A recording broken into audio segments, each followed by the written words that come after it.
Welcome to another episode of Women in Focus. Last week, we interviewed a dental hygienist and instructor.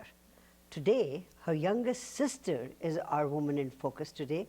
Her name is Simran Pannu, and I thought, why not?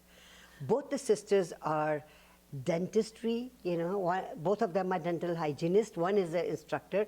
So the other one must have thought, this is a good profession, I should join too. But let's find out from Simran whether that was the case or not. Most welcome in our program, Simran. How are you doing? I'm doing okay. Thank you for having me. It's a nice opportunity. Thank you so much. So you are matching our set and my hair. Yeah, I am. I think white looks good with a little touch of gold or silver here. So and the little tooth there. I am trying to represent dental hygiene. So yes, a little bit of a tooth. It's actually one of Nav's students gave it to her. So I'm like, really? I'm gonna take this. That's very nice. So you must be very impressed that your sister Nav is an instructor. Yes. So as a child, growing up here in Canada, Yes.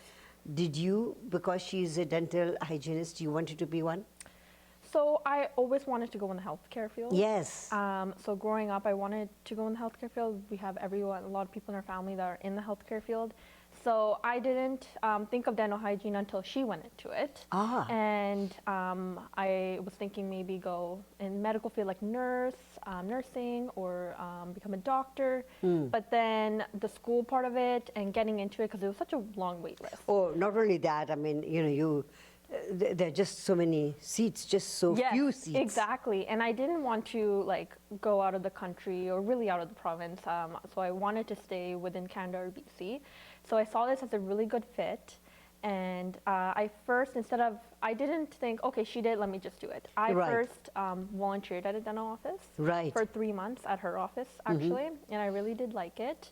And then I was thinking, okay, let me do this. So then while I was doing my prerequisites to get into the program, my first year of university courses, I actually got a job at a dental hygienist, dental clinic. So I was sterilization assistant, so which basically means I was processing instruments, stocking up, doing all the sterilization kind of jobs and cleaning up. What entails in sterilization of, do you use the same equipment over and over again? Yeah. So obviously it would be too expensive if we buy it new, right? So a lot of the key instruments, dental instruments for dentists, dental hygiene instruments, sterilizing that. So we have different sterilizers. So first we put it in it's kind of like a dishwasher. So it rinses any blood, anything like that. Then we put it, I know, it rinses any of the bad stuff there. Then we put it in a heat sterilizer. So it sterilizes by heat, and we have indicator strips, and we put that in there. So when it comes out after it's done,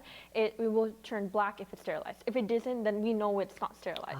So then we make sure, because we have set protocols and guidelines that we need to follow. So I learned that infection control first of dental hygiene, and I'm a dentist in general. So yeah, and I was like, this is good. I'm also making money on the side, learning more. Isn't that beautiful? Yeah. Now, I have noticed, I mean, being the age that I am, and I have had teeth work done in England and done in Canada. So I know two different areas. So in England, it was all just, okay, your tooth is hurting, just extract it. Yeah. They didn't do much with it, or fill it with whatever black stuff they used to put in, right? But when I've gotten here, I've noticed that there are way more things that you guys do.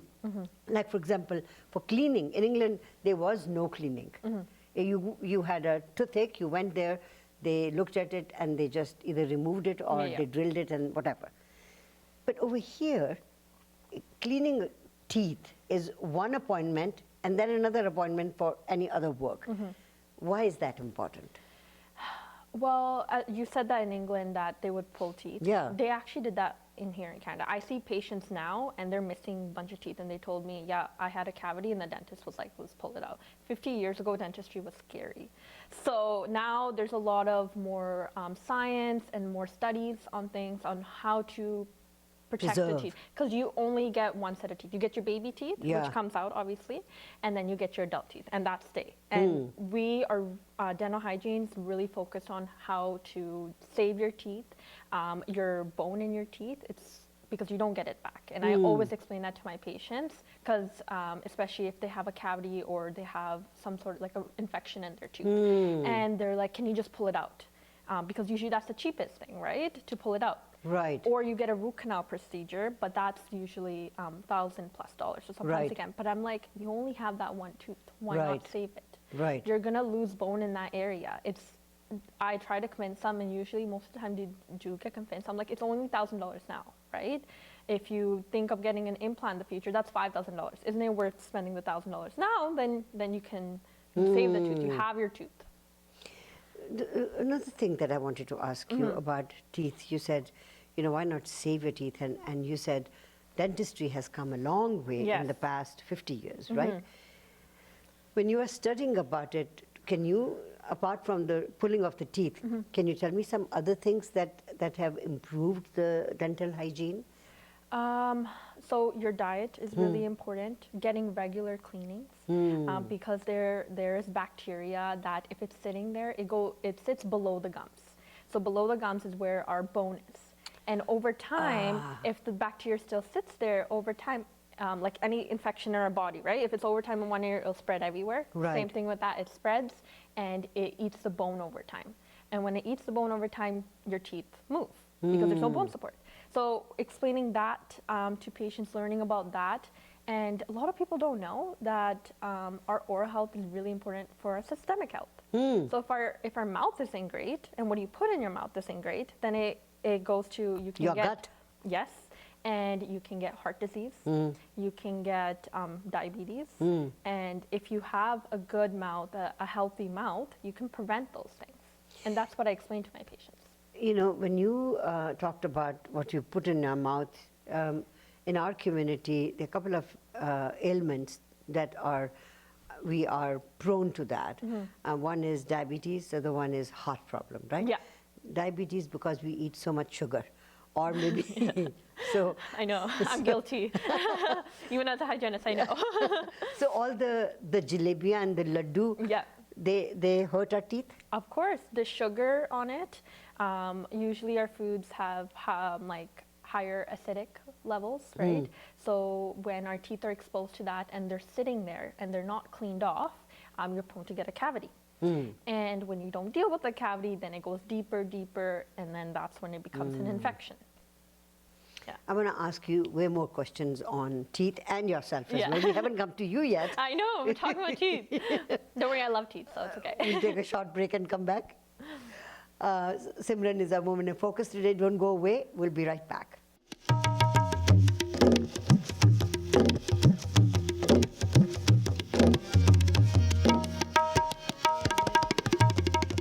Welcome back to Women in Focus. Our Woman in Focus today is Simran Pannu. We were talking about, you know, eating jalebi and laddu. Yes. I mean, you know, I love laddu and I love jalebi, but I know that if I eat them, I will have to brush my teeth right away. And if you're at a restaurant and you've eaten a jalebi, laddu or gulab jamun, you're not going to be brushing your teeth right away. But as a child, our mother would ask us after we finished, you have to go and do kulla. You know, go, you know, rinse your mouth out, right? Is that better than nothing? That is actually better than brushing your teeth right away after Really? having sugar. Because the pH in our mouth is high. So meaning when we have something sweet, if we have like coffee, which is high in acid, right? Right. Acidity. If we're brushing our teeth right away, you're stripping, because the enamel's weakened, you're stripping off the enamel, you're stripping off your tooth, which you're prone to get a cavity. So when I usually say rinse your mouth first, warm water, salt water. Right. That helps. Wait 30 minutes, then brush your teeth. So that way the pH in your mouth neutralizes and it doesn't strip away the enamel. Oh, so our parents were smarter. They were actually. Now, as a child, growing up here in Canada, Surrey, right? Yes. You were born in Surrey. Yes, I was. And pampered because you're the youngest of the two, right? Yes.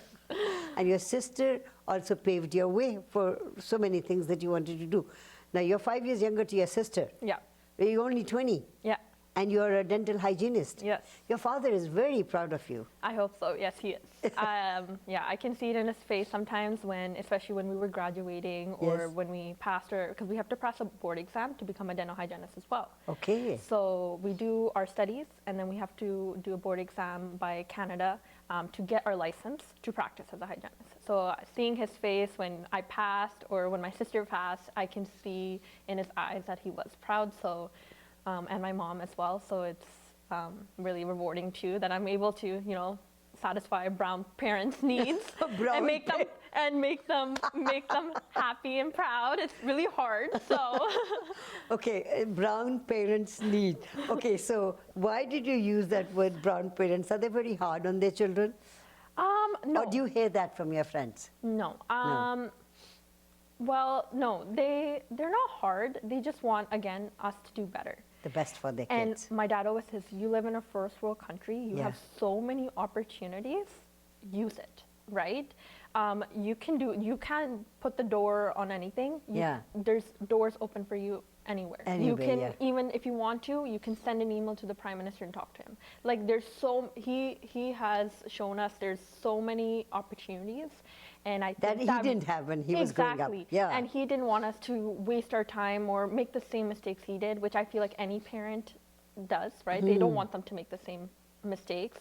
But yeah, he really saw that we had a lot of opportunities. He wanted us to take advantage of it, which Now, I appreciate. as a child growing up here, born and brought up here, did you used to go back to India, where your parents come from? I have actually never been to India. You've never been to India. No, my So- sister has. Okay. But that was before I was born. And she went like 6 months before I was born. She did preschool there. But I've actually never been to India. So yeah, I know people are shocked when I say that. So Yeah. one day, but we don't have a lot of family there. So No, the majority of the family has come here. most of them are here or Right. in England. Yeah. Okay. England is another place, Yeah. right? Would you like to live in England? I don't know. I've never been, so I wouldn't know. No. I wouldn't know how it is. Yeah, no, it's not good. It's not good. Okay, good to know. The care and the health care that we have over here and the freedom that you have over here, Yeah. you wouldn't find that in England. I know there is freedom there as well, Yeah. but it's a totally different kind of freedom, right? Okay. So I'm speaking from experience because Yes. I was there in the 60s, Yes. right? But it must be different now. Very but- different. Yeah. The national dish of England now is butter chicken. Really? Yes. Really? Oh, what? Yes. Oh my God. So you'll have to go to England and visit your families there and Yeah. figure out what sort of butter chicken do they make over there. Okay. Coming back to food, you said what we put in our bodies affects our teeth as well. What are the things that are detrimental for our teeth? Sugar, anything acidic like lemon. A lot of people like to have lemon water, lemon tea in the morning. Oh, That yeah. affects. A lot of carbs, Yeah. carb starchy foods can Yeah. affect it. Something that actually is good for our teeth is dairy, like cheese, milk. It's actually really good for our teeth, which a lot of people don't know. So yeah. I think Indians know that milk and dairy and paneer and all that is good. That's why we eat so much Yeah. of that. Yeah. Right? Unless you're lactose intolerant, but Right. And that's another thing. yeah. So when kids come up with to you or where you're working and you see rotten teeth, because I have to tell you a story of a young kid who now has beautiful teeth, but her baby teeth were all rotten. Oh, wow. Because she would have a bottle with Coke in it as a kid. Oh my God. Yeah, her parents gave her Coke and she had totally rotten teeth. But now when I look at her, she's a very pretty young woman and she's got very nice teeth. Yeah. How come that didn't ruin her, bigger teeth? Because I'm guessing she did get the education when she was younger. So I even tell to young moms, or when they're pregnant too, I tell them make sure if you're going to do bottle feeding or breastfeeding, make sure wipe the baby's gums. Because that's something, if it's sitting there and when they do get their teeth, it's called early childhood cavities. They're more prone to get cavities. So I always tell them if they're going to bottle feed, breastfeed, just wipe with warm water, wipe the gums with like a cloth or like a baby toothbrush, so that way we can prevent that. So a preventative, like I always say, even when your child is 6 months in, just come for a little, what we call the chair ride. So the mom's usually sitting in the chair, baby's on the lap, and dentist takes a quick look, hygienist takes also a quick look, and so that way we can prevent anything from happening.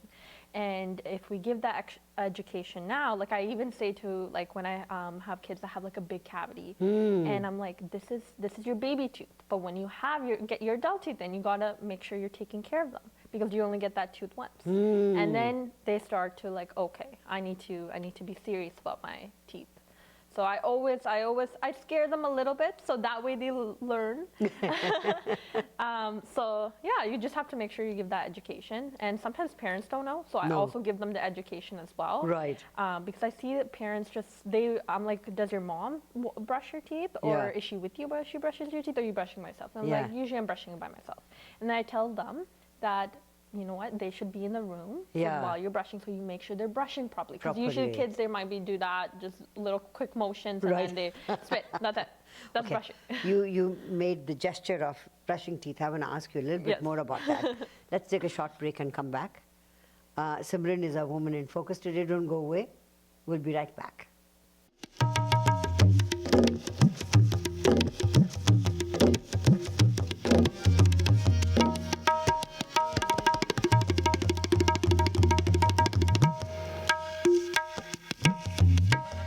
Welcome back to Women in Focus. Simran Pannu is our Woman in Focus today. Simran, we were talking about, what is the best way of brushing your teeth? We should have had a video of, showing people how to brush your teeth. So do a gesture of how should we be brushing our teeth. I wish I had a truth model with me. Yes. But I think a lot of people think harder is better. It's not. No, okay. Especially if someone has a hard bristle toothbrush or medium, I'm like, use it for your toilet, don't use it for your teeth. Because that's not going to do anything. That's just going to strip away your gums. Like you feel like you're cleaning something, but you're not. I always say to my patients, older and younger, soft or ultra soft toothbrush. I don't know why stores sell medium or hard, but it's not for your teeth. Okay. And you're going to put it about a 45-degree angle kind of towards the gums. Yes. And you're going to just do quick, small motions, Right. kind of getting everywhere, be gentle with it. Yeah.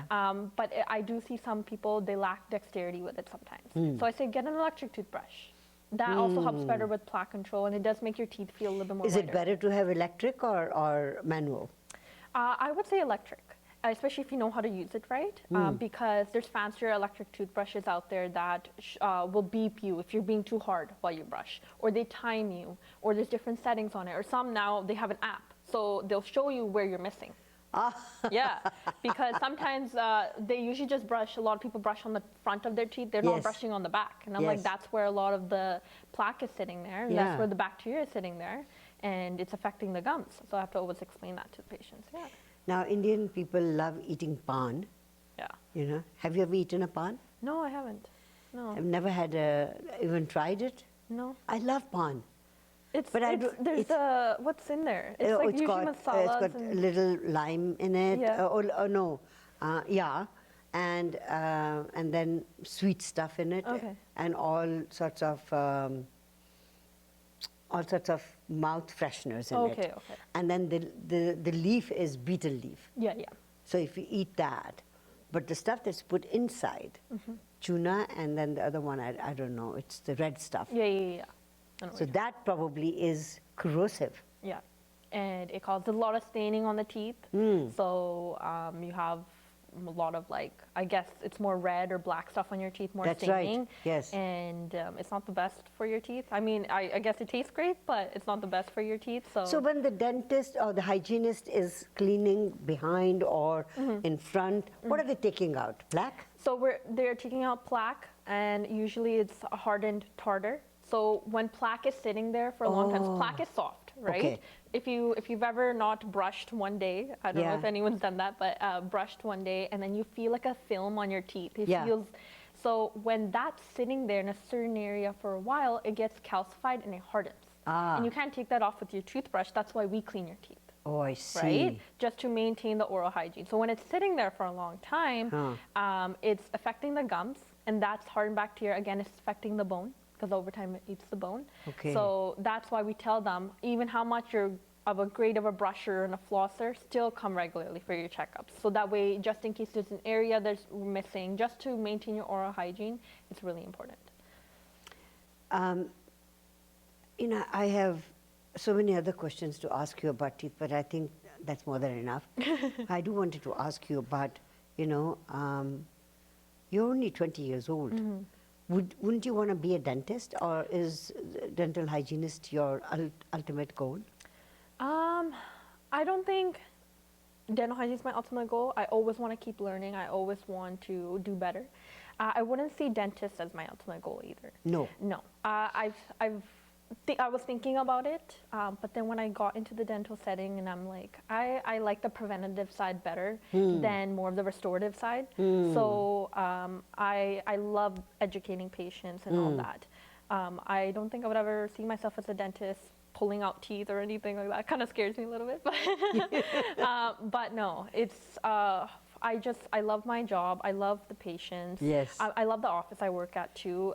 It's mostly like dental hygiene and dentists is it's female based. Right. It's mostly you would see it's females, either Yeah. the dental assistants, the doctors, the dental hygienists, females. So I'm working in such a nice environment, Right. and very empowering environment, and even at a young age, because I've had people where I've worked with where they're like, oh, you're young, and sometimes there's that insecurity that builds up. Like, you did all this, Yes. and there's always that insecurity, and I'm like, I'm not.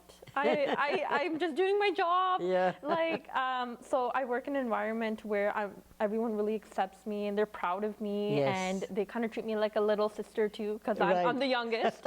So yeah, I think working in a good environment is really important. So you don't get burned out. So you don't hate your job. That's really important, and that's what I've learned. Yeah. That's very nice. Yeah.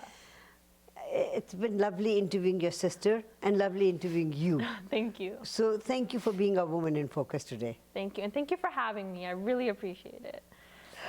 Simran has been our woman in focus today. Don't go away. We'll be right back.